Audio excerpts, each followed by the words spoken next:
ගමේ කඩේට ගියපු අපි දැන් අපි යන්නෙම සුපර් මාකට් වලට.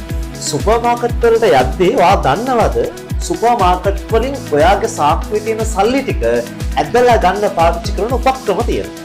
අද මේක දැනගෙන ඊළඟ දවසේ සුපර් මාකට් එකට යද්දී කල්පනාවෙන් ගියොත් ඔයාට පුළුවන් වාගේ සල්ලි ටික බේරගෙන වාට අත්‍යවශ්‍ය බඩු ටිකත් අරගෙන සුපර් මාකට් එකෙන් එළියට එන්න. පළවෙනිම දේ වාට අවශ්‍ය කරන අත්‍යවශ්‍ය භාණ්ඩ ගොඩක් තියෙන්නේ සුපර් මාකට් එකේ පිටිපස්සහට වෙන්නේ. එතකොට ඔයා මැදින් යද්දී අනවශ්‍ය ගොඩක් දේවල් එකතු කරගෙන තමයි පිටිපස්සහටම යන්නේ.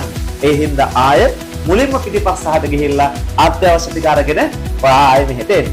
හොඳට බලන්න රාක් එක වාගේ ඇස්මත්තෙමින් තියෙන භාණ්ඩ වලට වඩා ගණන් අඩු භාණ්ඩ එක්ක රාක්කේ උඩ ඇති එහෙම නැත්නම් රාක්කේ යට ඇති.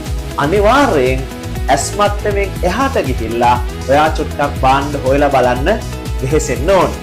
ඊළඟ එක ඔය බඩු ඔක්කොම ටික අරගෙන ඇවිල්ලා අපි කවුන්ටරේ ගාවදී මුදල් ගෙවන්න යද්දි හොඳට මතක තියාගන්න එතන තියෙන අනම්මනම් බඩු ටික නම් ගන්න යන්න එපා. ඒ එකක්වත් ඔයාට අත්‍යවශ්‍ය භාණ්ඩ නෙවෙයි තියෙන්නේ. ගොඩක් වෙලාවට එතනදී තමයි ඔයා වැටි බිලකට අහු වෙන්නේ. ඒ හින්දා අත්‍යවශ්‍ය භාණ්ඩ ටික හැම වෙලේම පුළුවන් නම් ලියාගෙන යන්න.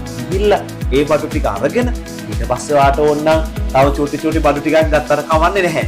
ආය බලන්න ඔයා ගන්න භාණ්ඩවල තියෙන මිල ගැන ඔයා හොඳට බලන්න. ඔයාට මනෝවිද්‍යාත්මකව ඔයාව පොඩ්ඩක් උගලකට අහු කරගන්න බලනවා 999යි 97යි 98යි අන්න ඔය වගේ මිල ගණන් දාලා. මිල දැක්ක පළියට ඔයාට ඒක අත්‍යවශ්‍ය නොවන දෙයක් නම් මේ වෙලාවේ ඔයා ඒක ගන්න යන්න එපා. සුපර් මාකට් එකක් හදලම තියෙන්නේ ඔයාගේ ඇස පිනවන්න.